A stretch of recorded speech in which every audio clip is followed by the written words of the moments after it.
In this session, we will be looking out for the risk monitoring and the performance measurement, where we'll be talking about mechanisms like risk planning, risk budgeting, or probably risk tracking as well as planning, monitoring, and finally measuring the performance. So all these things we would be typically looking at. So just getting into it, to just understand the two widely used measures of risk. One is the value at risk. As we all know, we can define the value at risk as the maximum amount of loss that could be occurring for a particular time period with a level of confidence. So probably when I say 95% confidence of a daily value at risk, daily VAR is equal to 100,000. So it means that I will not lose more than 100,000 on any day, and this statement I can make with 95% confidence. Means there is a 5% chance that the loss on any one single particular day can exceed 100,000. So that is how we are defining the value at risk. So it all depends on the distribution of the returns. Sometimes I assume that the returns follow a normal distribution, or sometimes I take a log normal distribution for the returns. So depending on, or for that matter, any fat tailed kind of a distribution also. So depending on what the distribution we are using, the lower tail, a 5% or 1%, once I define the probability density function for that particular data, for that particular distribution, whatever is the lower tail, that is what is indicated by the value at risk. So whenever we are talking about a position having a high risk, or a portfolio having a high risk, then we are directly associating a high value at risk for that, and vice versa. We can do this separately for each of the asset classes, especially when we are looking at a portfolio.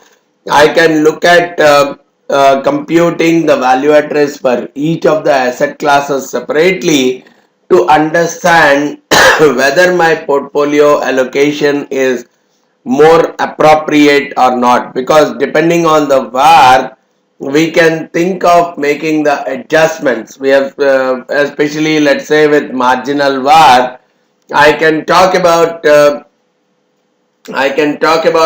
making adjustments so that the marginal VAR across all the pairs of securities is equal.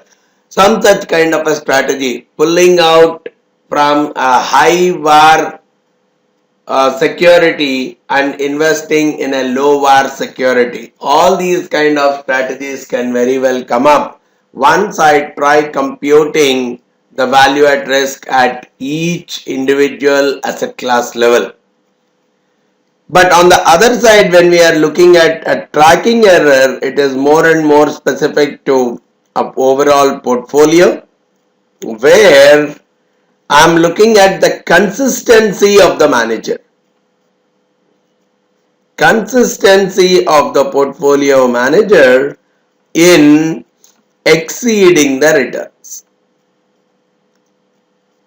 So the consistency, so probably it doesn't mean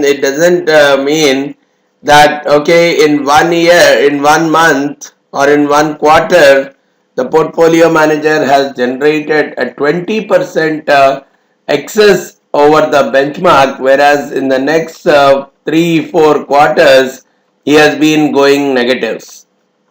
Still, overall there might be a positive, but this is not a consistent way of exceeding the benchmark. That is what is being given by the tracking error. If you remember the formula for that, we are looking at the standard deviation of the actual returns of the portfolio exceeding the benchmark return. So you set something as a benchmark, a peer index or any other comparable security or a portfolio as the benchmark, and the consistency in terms of exceeding the benchmark returns is what is given by the tracking error. So the lower is the tracking error, higher is the consistency in the generation of the returns and vice versa. So this can very well be used to evaluate the performance consistency of the portfolio manager. Alright. Now, coming to the major aspects or towards the entire process of risk management, the first step that is involved in this is the risk planning. Right? At any organization level, a proper risk plan needs to be developed wherein there should be a clarity in terms of how much return is expected, especially out of the various investments or a portfolio that is getting created. For that portfolio that is getting created, there should be a clarity with respect to what is its expected return and what is the expected volatility measured in terms of standard deviation or value at risk or any other kind of goals associated. Any other measures can be used as a measure of volatility. So you can very well set what is your acceptable limits of value at risk, what is your acceptable limits of tracking error, probably at each individual asset class level,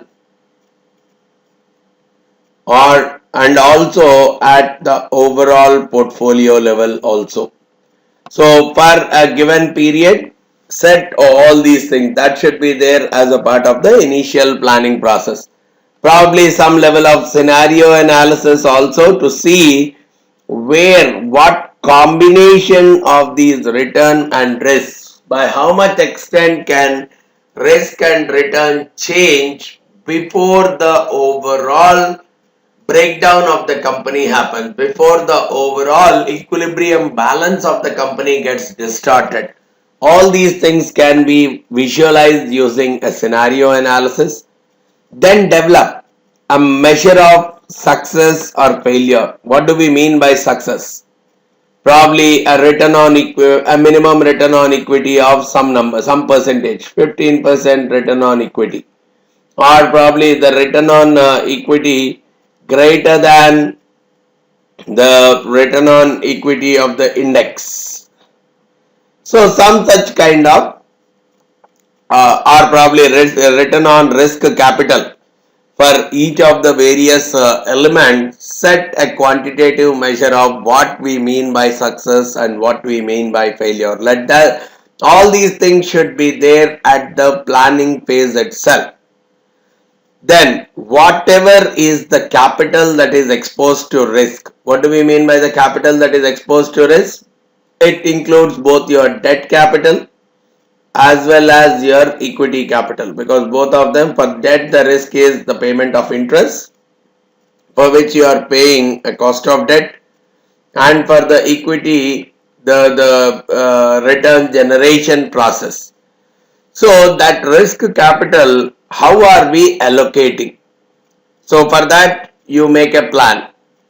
As a part of the plan, how this risk capital is utilized for various asset classes so that the overall objective of the firm is met. So it talks about for each asset class what is the risk adjusted return that is required, and also at the overall company level. Also try to understand also try to understand the various events that could cause the losses. Probably a small ordinary damage kind of in events versus serious damage. Ordinary damage generally are more like low severity kind of events, probably low frequency, low severity, or even high frequency, low severity events. Versus serious damage, when we are saying they may be low frequency but high in severity kind of events, or probably some moderate frequency or high frequency and high severity kind of events. Try to understand the various events which can contribute to the losses and try to segregate them as high frequency or low frequency or high damage versus a normal damage kind of event, and at the same time see for which of these events the external insurance is required. Generally for low frequency high severity events which are not under the control of the company or for which the company does not have any kind of an expertise to handle them, it's better to go for an external insurance for them. So when you are going for an external insurance, then there is a premium which is an additional cost to the company which needs to be looked at,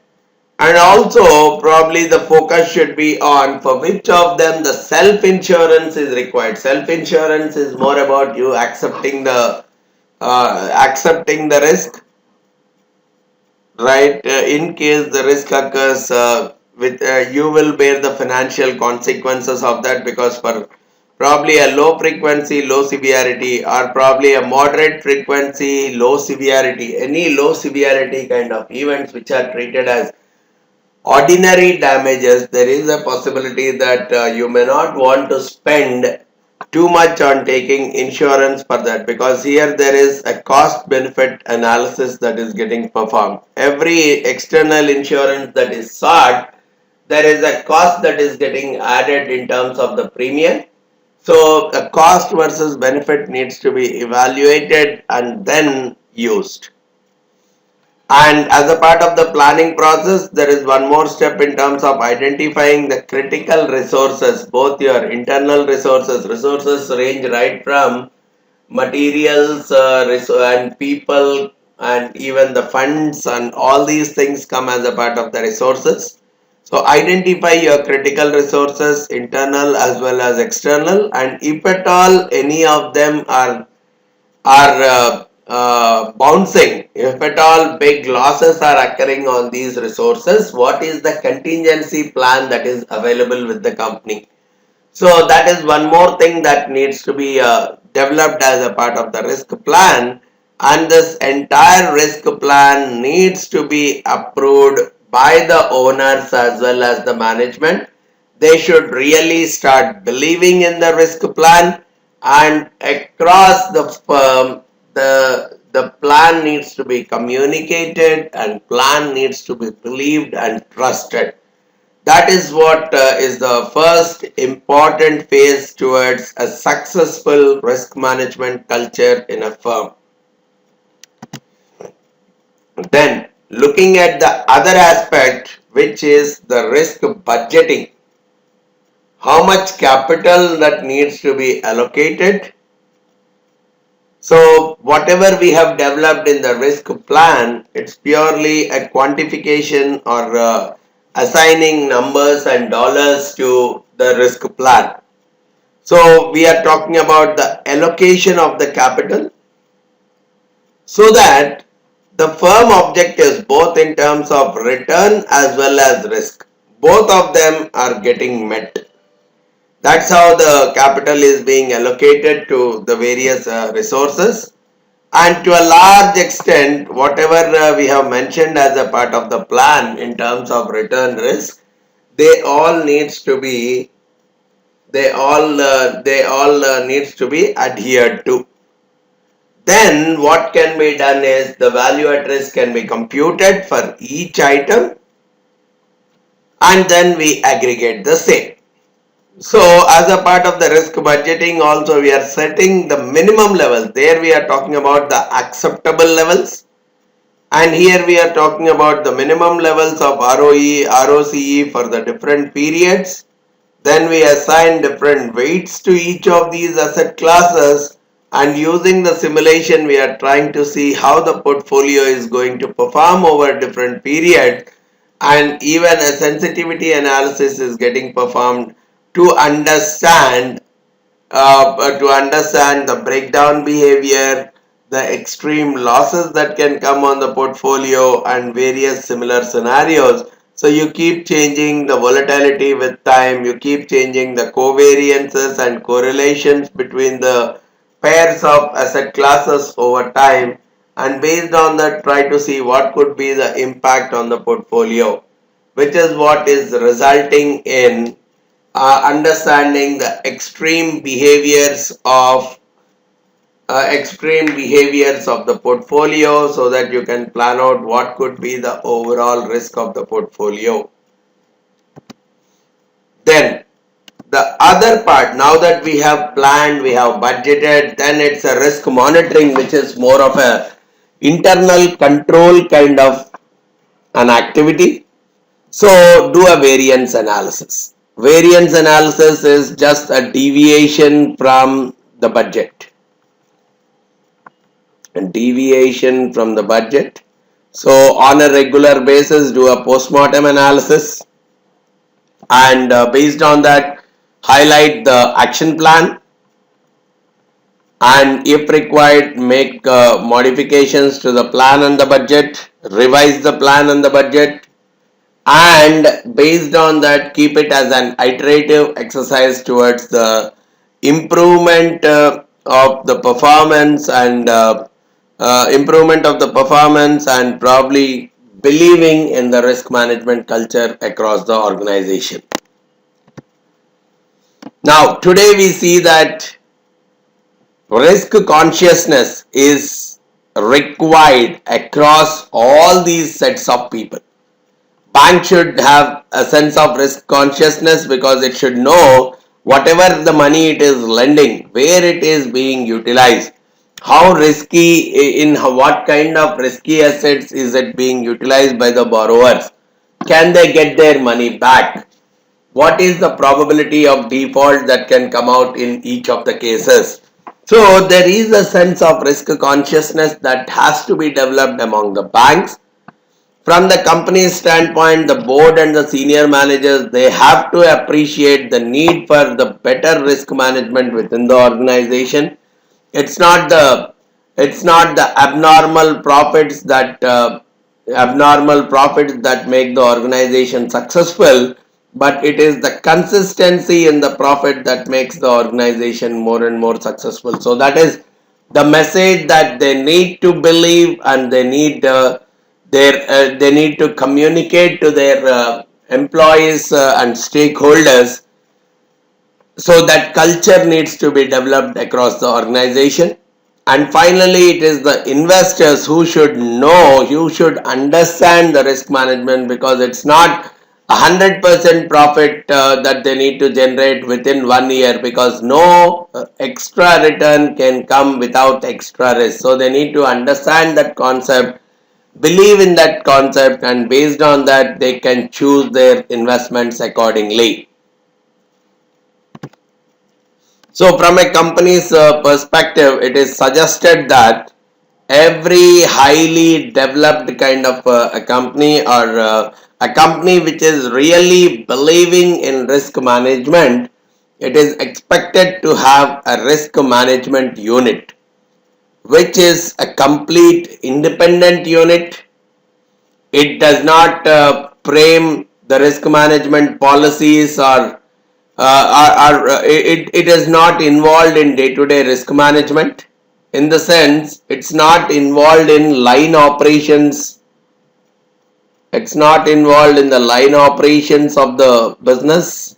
It's a completely independent unit, and it does not report again with the business lines. It directly reports to the CEO or the board.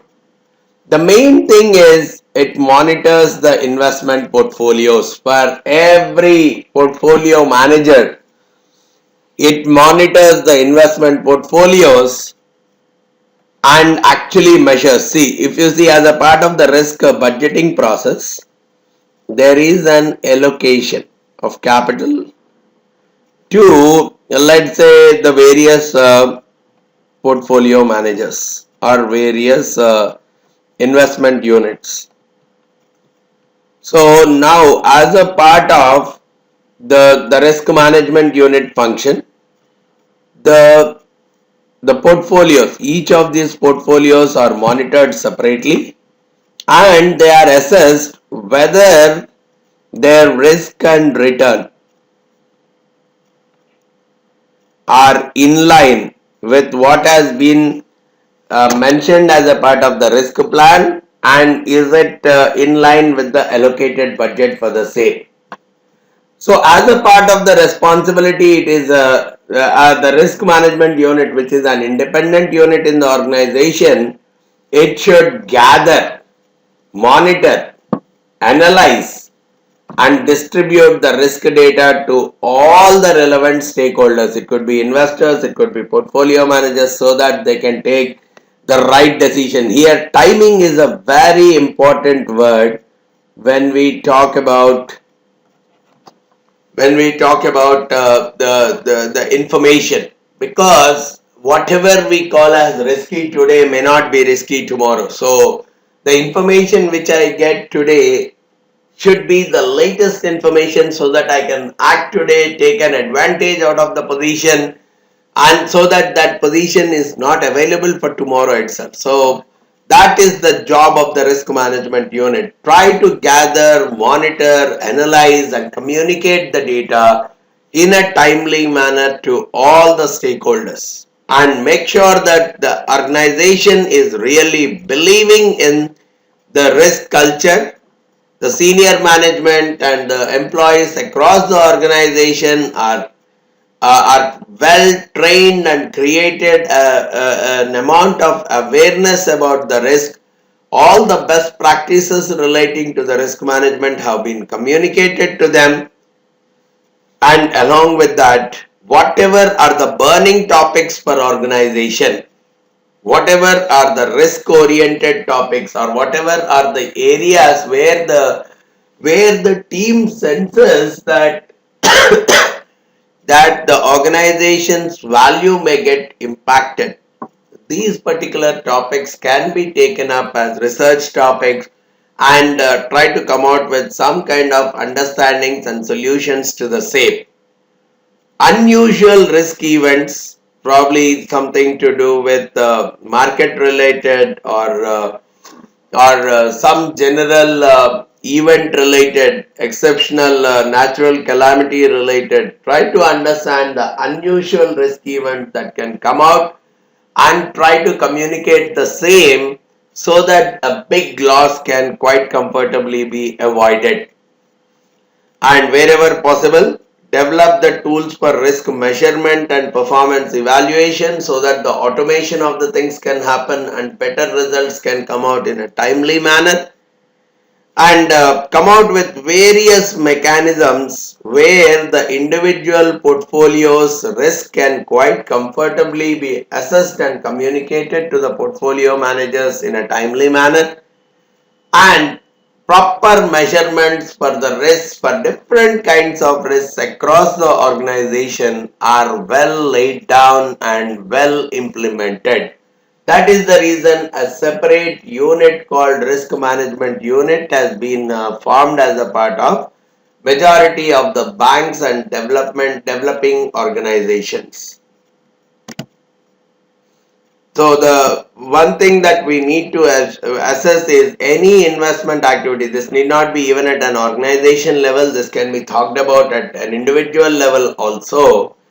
Any investment activity that is being taken up, it should be inconsistent with the risk plan and the risk budget that has got developed. The tracking error should be in line with what we have set in the budget. So out of that, we can identify those portfolios or those asset classes where the error is acceptable, where an immediate action plan is required, and where further investigation is required, which may lead to the revision of the targets and the budgets, or probably doing some more research to come out with much more better implementable action plan for those classes and portfolios. At the same time, you can check out the allocation of the risk capital. Is it in line with the expectation? So, tracking error evaluated at each of the asset class level, and see whether there are any kind of style drifts that are present in the portfolio. Sometimes initially as a part of the risk budget, probably a low or probably a high growth funds has been targeted, right? As a part of the original style, let's say high growth funds have been targeted, so there is some amount of risk and some amount of return that has been set as a part of the expectation. Now suddenly it might have happened that the return is consistent, but the risk has gone up in such a way that this position has actually gone with respect to some other, probably supernormal growth.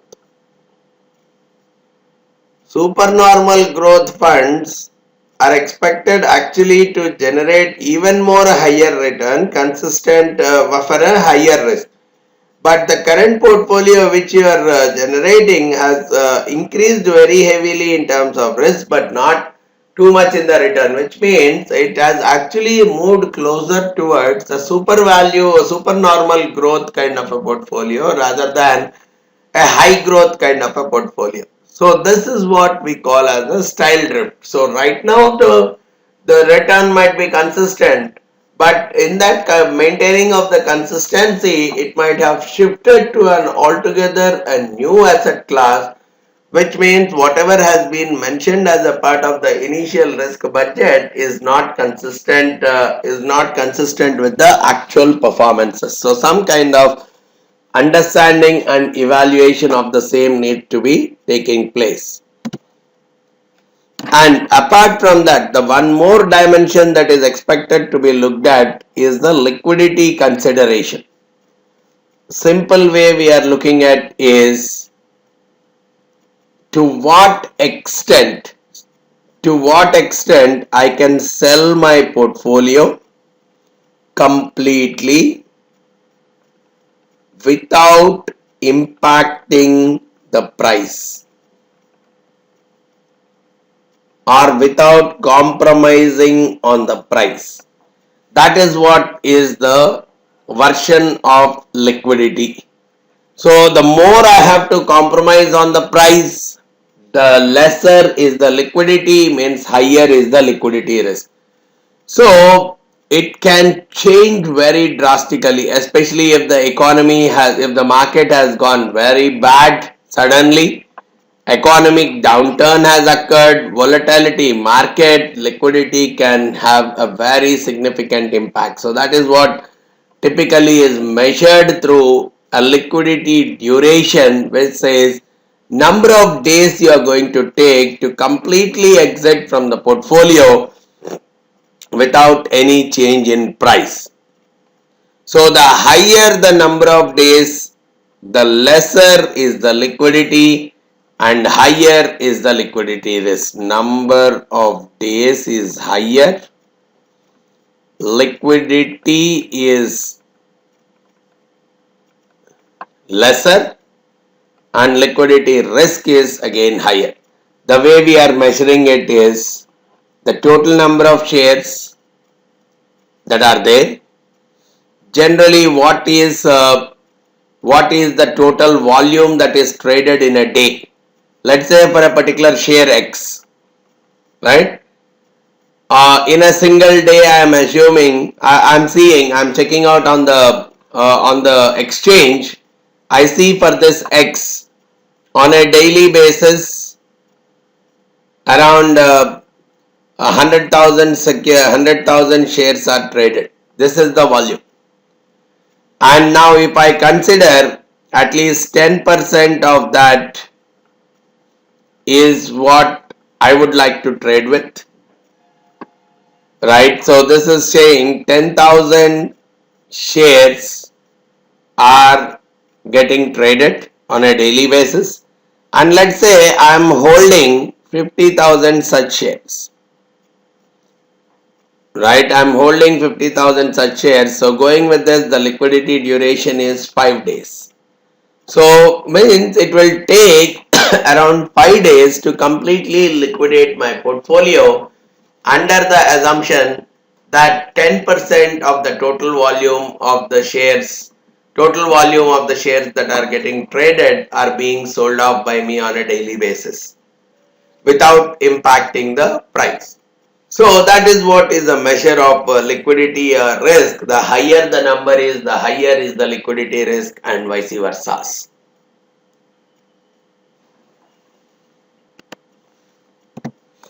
So whenever we talk about any performance measurement kind of a framework, it should be able to compare the actual results with a benchmark. Not only the actual results in terms of risk as well as return.